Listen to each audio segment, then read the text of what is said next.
Anne of Green Gables by Lucy Maud Montgomery. Chapter 15. A Tempest in the School Teapot. Yeah. "What a splendid day!" said Anne, drawing a long breath. "Isn't it good just to be alive on a day like this? I pity people who aren't born yet for missing it. They may have good days, of course, but they can never have this one. And it's splendider still to have such a lovely way to go to school by, isn't it?" "It's a lot nicer than going round by the road. That is so dusty and hot," said Diana practically, peeping into her dinner basket and mentally calculating if the 3 juicy, toothsome raspberry tarts reposing there were divided among 10 girls, how many bites each girl would have.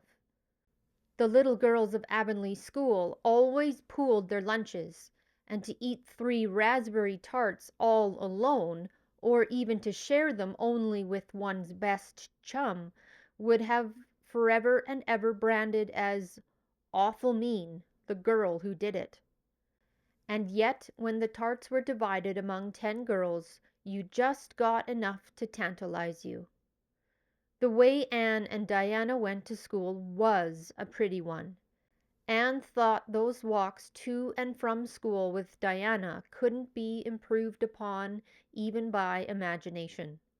Going around by the main road would have been so unromantic, but to go by Lover's Lane and Willowmere and Violet Vale and the Birch Path was romantic, if ever anything was. Lover's Lane opened out below the orchard at Green Gables and stretched far up into the woods to the end of the Cuthbert farm. It was the way by which the cows were taken to the back pasture and the wood hauled home in winter. Anne had named it Lover's Lane before she had been a month at Green Gables. "Not that lovers ever really walk there," she explained to Marilla, "but Diana and I are reading a perfectly magnificent book, and there's a Lover's Lane in it, so we want to have one too. And it's a very pretty name, don't you think? So romantic. We can't imagine the lovers into it, you know. I like the lane because you can think out loud there without people calling you crazy." Anne, starting out alone in the morning, went down Lover's Lane as far as the brook. Here Diana met her, and the 2 little girls went on up the lane until the leafy arch of maples. "Maples are such sociable trees," said Anne. "They're always rustling and whispering to you," until they came to the rustic bridge. Then they left the lane and walked through Mr. Barry's back field and past Willowmere. Beyond Willowmere came Violet Vale, a little green dimple in the shadow of Mr. Andrew Bell's big woods. "Of course there are no violets there now," Anne told Marilla. "But Diana says there are millions of them in spring. Oh, Marilla, can't you just imagine you see them? It actually takes my breath away. I named it Violet Vale. Diana says she never saw the beat of me for hitting on fancy names for places. It's nice to be clever at something, isn't it? But Diana named the Birch Path. She wanted to, so I let her. But I'm sure I could have found something more poetical than plain Birch Path. Anybody can think of a name like that. But the Birch Path is one of the prettiest places in the world, Marilla." It was. Other people besides Anne thought so when they stumbled on it. It was a little narrow, twisting path, winding down over a long hill straight through Mr. Bell's woods, where the light came down, sifted through so many emerald screens that it was as flawless as the heart of a diamond. It was fringed in all its length with slim young birches, white-stemmed and lissom-boughed, ferns and starflowers, and wild lilies of the valley and scarlet tufts of pigeonberries grew thickly along it. And always there was a delightful spiciness in the air, and music of bird calls, and the murmur and laugh of wood winds in the trees overhead. Now and then you might see a rabbit skipping across the road if you were quiet, which, with Anne and Diana, happened about once in a blue moon. Down in the valley the path came out to the main road, and then it was just up the spruce hill to the school. The Avonlea school was a whitewashed building, low in the eaves and wide in the windows, furnished inside with comfortable, substantial, old-fashioned desks that opened and shut, and were carved all over their lids with the initials and hieroglyphs of 3 generations of school children. The schoolhouse was set back from the road, and behind it was a dusky fir wood and a brook where all the children put their bottles of milk in the morning to keep cool and sweet until dinner hour. Marilla had seen Anne start off to school on the first day of September with many secret misgivings. Anne was such an odd girl. How would she get on with the other children? And how on earth would she ever manage to hold her tongue during school hours? Things went better than Marilla feared, however.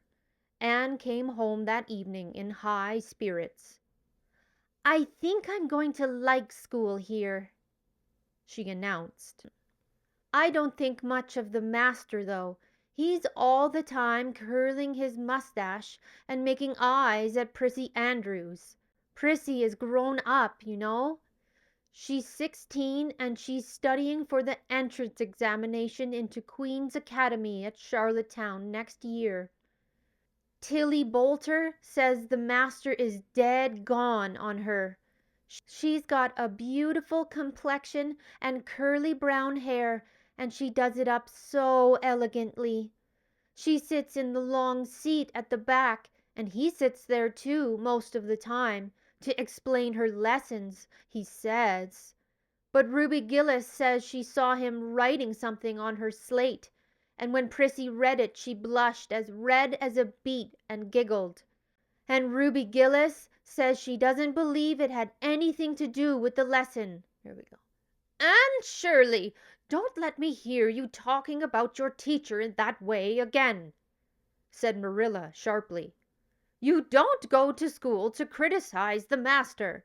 I guess he can teach you something, and it's your business to learn. And I want you to understand right off that you are not to come home telling tales about him. That is something I won't encourage. I hope you were a good girl." "Indeed I was," said Anne comfortably. "It wasn't so hard as you might imagine, either. I sit with Diana. Our seat is right by the window, and we can look down to the lake of shining waters. There are a lot of nice girls in school, and we had scrumptious fun playing at dinner time. It's so nice to have a lot of little girls to play with. But of course I like Diana best, and always will. I adore Diana. I'm dreadfully far behind the others. They're all in the 5th book, and I'm only in the 4th. I feel that it's kind of a disgrace, but there's not one of them that has such an imagination as I have, and I soon found that out. We had reading and geography and Canadian history and diction today.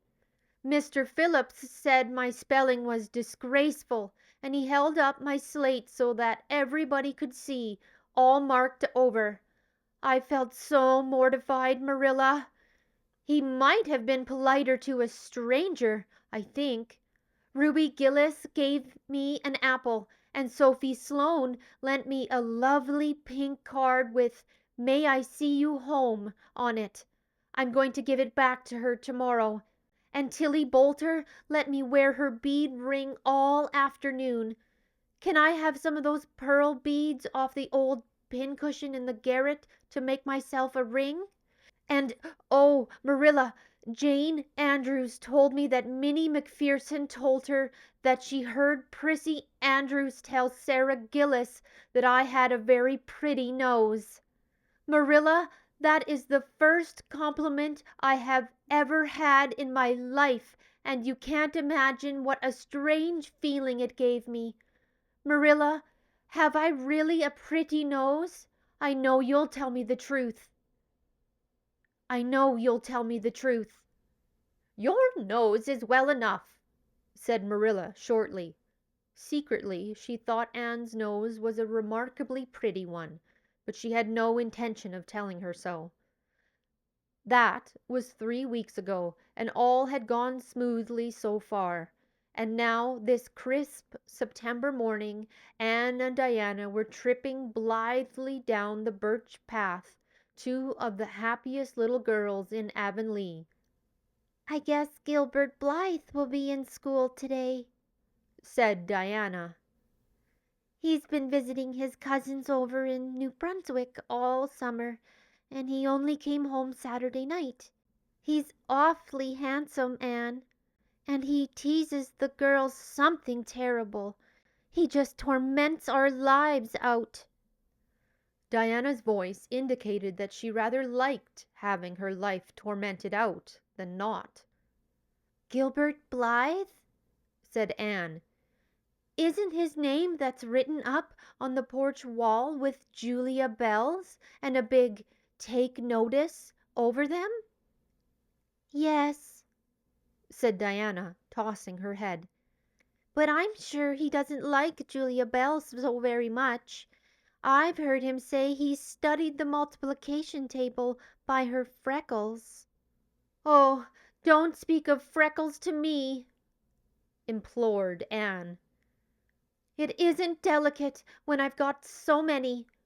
But I do think that writing take notices up on the wall about the boys and girls is the silliest ever. I should just like to see anybody dare to write my name up with the boys. Not, of course," she hastened to add, "that anybody would." Anne sighed. She didn't want her name written up, but it was a little humiliating to know that there was no danger of it. "Nonsense," said Diana, whose black eyes and glossy tresses had played such havoc with the hearts of Avonlea schoolboys that her name figured on the porch walls in half a dozen take notices. "It's only meant as a joke, and don't you be too sure your name won't ever be written up. Charlie Sloane is dead gone on you. He told his mother, mind you, that you were the smartest girl in school. That's better than being good looking." "No, it isn't," said Anne, feminine to the core. "I'd rather be pretty than clever, and I hate Charlie Sloane. I can't bear a boy with goggle eyes. If anyone wrote my name up with his, I'd never get over it, Diana Barry.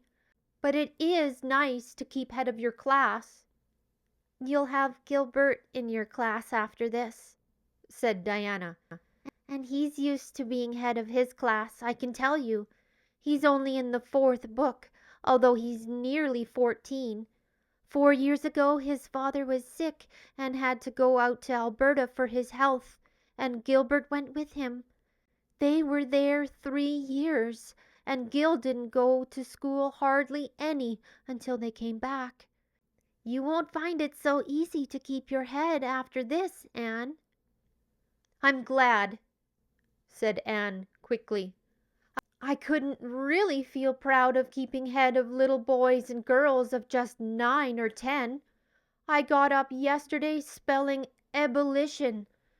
Josie Pye was head, and mind you, she peeped in her book. Mr. Phillips didn't see her. He was looking at Prissy Andrews, but I did. I just swept her a look of freezing scorn, and she got as red as a beet, and spelled it wrong after all." "Those Pye girls are cheats all around," said Diana indignantly as they climbed the fence of the main road. Gertie Pye actually went and put her milk bottle in my place in the brook yesterday. Did you ever? I don't speak to her now.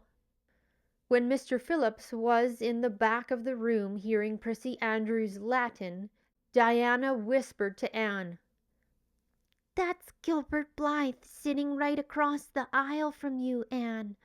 Just look at him and see if you don't think he's handsome. Anne looked accordingly. She had a good chance to do so, for said Gilbert Blythe was absorbed in stealthily pinning the long yellow braid of Ruby Gillis, who sat in front of him, to the back of her seat. He was a tall boy, with curly brown hair, roguish hazel eyes, and a mouth twisted into a teasing smile. Presently Ruby Gillis started up to take a sum to the master. She fell back down into her seat with a little shriek, believing that her hair was pulled out by the roots. Everybody looked at her, and Mr. Phillips glared so sternly that Ruby began to cry. Gilbert had whisked the pin out of sight and was studying his history with the soberest face in the world. But when the commotion subsided, he looked at Anne and winked with inexpressible drollery. I think your Gilbert Blythe is handsome, confided Anne to Diana. but I think he's very bold. It isn't good manners to wink at a strange girl. But it was not until the afternoon that things really began to happen. Mr. Phillips was back in the corner explaining a problem in algebra to Prissy Andrews, and the rest of the scholars were doing pretty much as they pleased, eating green apples, whispering, drawing pictures on their slates, and driving crickets harnessed to strings up and down aisle. Gilbert Blythe was trying to make Anne Shirley look at him, and failing utterly, because Anne was at that moment totally oblivious not only to the very existence of Gilbert Blythe, but of every other scholar in Avonlea school itself, with her chin propped up on her hands and her eyes fixed on the blue glimpse of the lake of shining waters that the west window afforded. She was far away in a gorgeous dreamland, hearing and seeing nothing save her own wonderful visions. Gilbert Blythe wasn't used to putting himself out to make a girl look at him and meeting with failure. She should look at him, that red-haired Shirley girl with the little pointed chin and the big eyes that weren't like the eyes of any other girl in Avonlea school.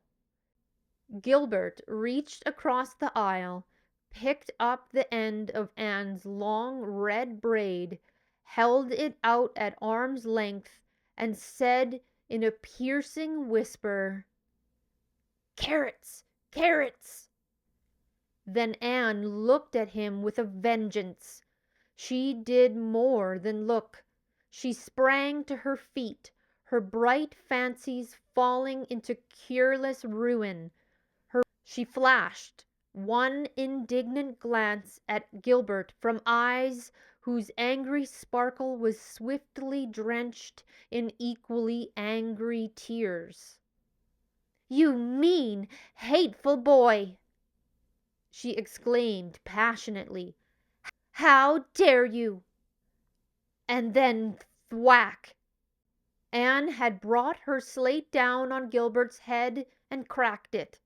Slate, not head. Clear across. Avonlea school always enjoyed a scene. This was an especially enjoyable one. Everybody said, "Oh," in horrified delight. Diana gasped. Ruby Gillis, who was inclined to be hysterical, began to cry. Tommy Sloane let his team of crickets escape him altogether while he stared open-mouthed at the tableau. Mr. Phillips stalked down the aisle and laid his hand heavily on Anne's shoulder. "Anne Shirley, what does this mean?" he said angrily. Anne returned no answer. It was asking too much of flesh and blood to expect her to tell before the whole school that she had been called carrots. Gilbert it was who spoke up stoutly. "It was my fault, Mr. Phillips.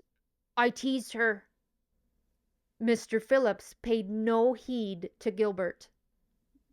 "I am sorry to see a pupil of mine displaying such a temper and such a vindictive spirit," he said in a solemn tone, as if the mere fact of being a pupil of his ought to root out all evil passions from the hearts of small, imperfect mortals. "Anne, go and stand on the platform in front of the blackboard for the rest of the afternoon." Anne would have infinitely preferred a whipping to this punishment, under which her sensitive spirit quivered as from a whiplash. With a white, set face she obeyed. Mr. Phillips took a chalk crayon and wrote on the blackboard above her head, "Anne Shirley has a very bad temper. Anne Shirley must learn to control her temper," and then read it out loud so that even the primer class, who couldn't read writing, should understand it. Anne stood there the rest of the afternoon with that legend above her. She did not cry or hang her head. Anger was still too hot in her heart for that, and it sustained her amid all her agony of humiliation. With resentful eyes and passion-red cheeks she confronted alike Diana's sympathetic gaze and Charlie Sloane's indignant nods and Josie Pye's malicious smiles.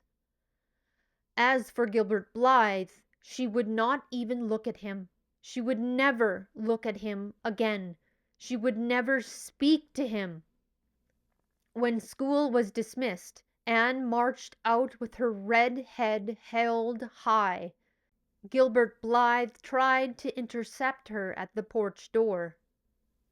"I'm awfully sorry I made fun of your hair, Anne," he whispered contritely.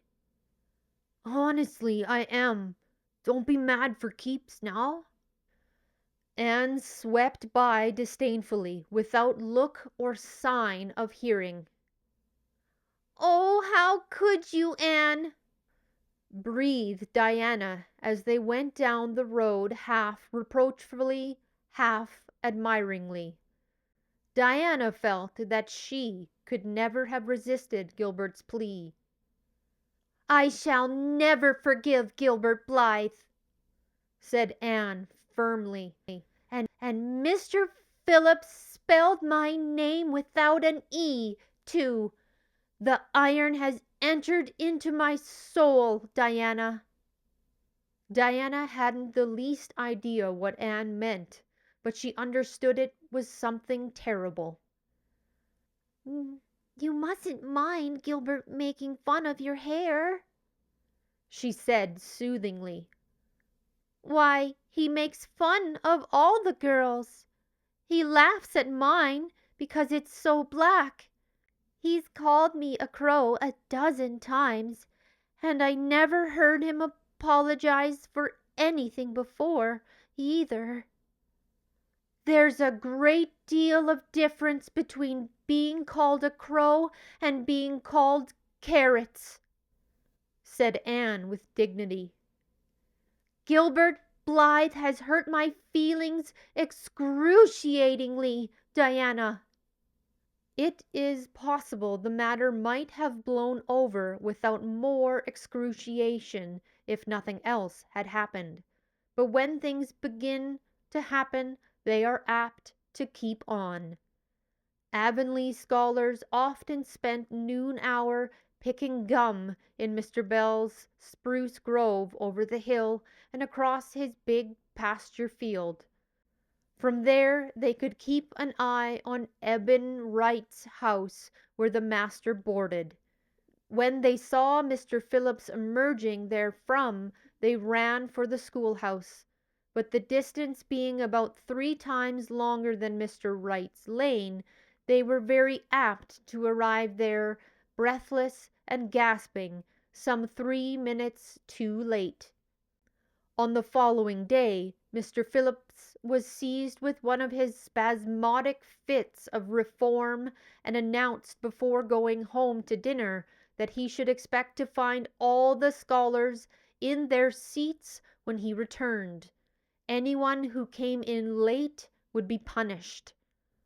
All the boys and some of the girls went to Mr. Bell's spruce grove as usual, fully intending to stay only long enough to pick a chew. But spruce groves are seductive, and yellow nuts of gum beguiling. They picked and loitered and strayed, and as usual the first thing that recalled them to a sense of the flight of time was Jimmy Glover shouting from the top of the patriarchal old spruce, "Master's coming!" The girls, who were on the ground, started first, and managed to reach the schoolhouse in time, but without a second to spare. The boys, who had to wriggle hastily down from the trees, were later, and Anne, who had not been picking gum at all, but was wandering happily in the far end of the grove, waist deep among the bracken, singing softly to herself, with a wreath of rice lilies on her hair, as if she were some wild divinity of the shadowy places, was latest of all. Anne could run like a deer, however. Run she did, with the impish result that she overtook the boys at the door and was swept into the schoolhouse among them just as Mr. Phillips was in the act of hanging up his hat. Mr. Phillips's brief reforming energy was over. He didn't want the bother of punishing a dozen pupils, but it was necessary to do something to save his word, so he looked about for a scapegoat and found it in Anne, who had dropped into her seat, gasping for breath, with a forgotten lily wreath hanging askew over one ear and giving her a particularly rakish and dishevelled appearance. "Anne Shirley, since you seem to be so fond of the boys' company, we shall indulge your taste for it this afternoon," he said sarcastically. "Take those flowers out of your hair and sit with Gilbert Blythe." The other boys sniggered. Diana, turning pale with pity, plucked the wreath from Anne's hair and squeezed her hand. Anne stared at the master as if turned to stone. "Did you hear what I said, Anne?" queried Mr. Phillips sternly. "Yes, sir," said Anne slowly. "But I didn't suppose you really meant it." "I assure you I did," still with the sarcastic inflection which all the children, and Anne especially, hated. It flicked on the raw. "Obey me at once." For a moment Anne looked as if she meant to obey. Then, realizing that there was no help for it, she rose haughtily, stepped across the aisle, sat down beside Gilbert Blythe, and buried her face in her arms on the desk. Ruby Gillis, who got a glimpse of it as it went down, told the others going home from school that she'd "actually never seen anything like it. It was so white, with awful little red spots in it." To Anne this was as the end of all things. It was bad enough to be singled out for punishment from among a dozen equally guilty ones. It was worse still to be sent to sit with a boy, but that boy should be Gilbert Blythe was heaping insult on injury to a degree utterly unbearable. Anne felt she could not bear it, and it would be of no use to try. Her whole being seethed with shame and anger and humiliation. At first the other scholars looked and whispered and giggled and nudged. But as Anne never lifted her head, and as Gilbert worked fractions as if his whole soul was absorbed in them and them only, they soon returned to their own tasks, and Anne was forgotten. When Mr. Phillips called the history class out, Anne should have gone, but Anne did not move, and Mr. Phillips, who had been writing some verses to Priscilla before he called the class, was thinking about an obstinate rhyme still, and never missed her.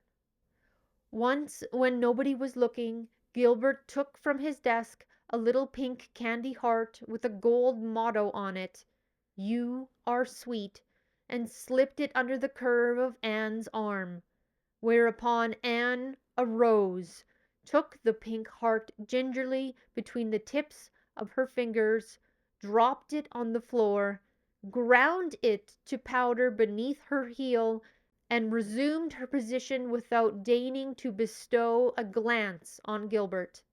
When school went out, Anne marched to her desk, ostentatiously took out everything therein, books and writing tablet, pen and ink, testament and arithmetic, and piled them neatly on her cracked slate. "What are you taking all those things home for, Anne?" Diana wanted to know as soon as they were out on the road. She had not dared to ask the question before. "I am not coming back to school any more," said Anne. Diana gasped and stared at Anne to see if she meant it. "Will Marilla let you stay home?" she asked. "She'll have to," said Anne. "I'll never go to school to that man again." "Oh, Anne!" Diana looked as if she were to cry. "I do think you're mean. What shall I do? Mr. Phillips will make me sit with that horrid Gertie Pye. I know he will, because she is sitting alone. Do come back, Anne. I'd do almost anything in the world for you, Diana," said Anne sadly. "I'd let myself be torn limb from limb if it would do you any good. But I can't do this, so please don't ask it. You harrow up my very soul. Just think of all the fun you will miss," mourned Diana. "We are going to build the loveliest new house down by the brook, and we'll be playing ball next week, and you've never played ball, Anne. It's tremendously exciting. And we're going to learn a new song. Jane Andrews is practicing it up now. And Alice Andrews is going to bring a new Pansy book next week, and we're all going to read it out loud. Chapter about down by the brook. And you know you are so fond of reading out loud, Anne." Nothing moved Anne in the least. Her mind was made up. She would not go to school to Mr. Phillips again. She told Marilla so when she got home. "Nonsense!" said Marilla. "It isn't nonsense at all," said Anne, gazing at Marilla with solemn, reproachful eyes. "Don't you understand, Marilla? I've been insulted." "Insulted fiddlesticks! You'll go to school tomorrow as usual." "Oh, no." Anne shook her head gently. "I'm not going back, Marilla. I'll learn my lessons at home, and I'll be as good as I can be and hold my tongue all the time, if it's possible at all. But I will not go back to school, I assure you." Marilla saw something remarkably like unyielding stubbornness looking out of Anne's small face. She understood that she would have trouble in overcoming it, but she resolved wisely to say nothing more just then. "I'll run down and see Rachel about it this evening," she thought. "There's no use reasoning with Anne now. She's too worked up, and I've an idea she can be awful stubborn if she takes the notion. Far as I can make out from her story, Mr. Phillips has been carrying matters with a rather high hand, but it would never do to say so to her. I'll just talk it over with Rachel. She's sent 10 children to school, and she ought to know something about it. She'll have heard the whole story, too, by this time." Marilla found Mrs. Lynde knitting quilts as industriously and cheerfully as usual. "I suppose you know what I've come about," she said, a little shamefacedly. Mrs. Rachel nodded. "About Anne's fuss in school, I reckon," she said. Tilly Boulter was in on her way home from school and told me about it." "I don't know what to do with her," said Marilla. "She declares she won't go back to school. I never saw a child so worked up. I've been expecting trouble ever since she started to school. I knew things were going too smooth to last. She's so high-strung. What would you advise, Rachel?" "Well, since you've asked my advice, Marilla," said Mrs. Lynde admirably. Mrs. Lynde dearly loved to be asked for advice. "I'd just humor her a little at first. That's what I'd do. It's my belief that Mr. Phillips was in the wrong. Of course it doesn't do to say so to the children, you know.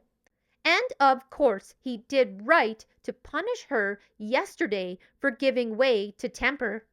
But today it was different. The others who were late should have been punished as well as Anne. That's what. And I don't believe in making the girls sit with the boys for punishment. It isn't modest." Tilly Boulter was real indignant. She took Anne's part right through and said all the scholars did too. Anne seems real popular among them, somehow. I never thought she'd take with them so well. "Then you really think I'd better let her stay home?" said Marilla in amazement. "Yes, that is, I wouldn't say school to her again until she said it herself. Depending upon Marilla, she'll cool off in a week or so and be ready enough to go back on her own accord. That's what. While if you were to make her go back right off, dear knows what freak or tantrum she'd take next and make more trouble than ever. The less fuss made the better, in my opinion. She won't miss much by not going to school, as far as that goes. Mr. Phillips isn't any good at all as a teacher. The order he keeps is scandalous, that's what. and he neglects the young fry and puts all his time on those big scholars he's getting ready for Queen's. He'd never have got the school for another year if his uncle hadn't been a trustee. The trustee, for he just leads the other two around by the nose, that's what. I declare, I don't know what education in this island is coming to." Mrs. Rachel shook her head, as much as to say if she were only the head of the educational system of the province, things would be much better managed. Marilla took Mrs. Rachel's advice, and not another word was said to Anne about going back to school.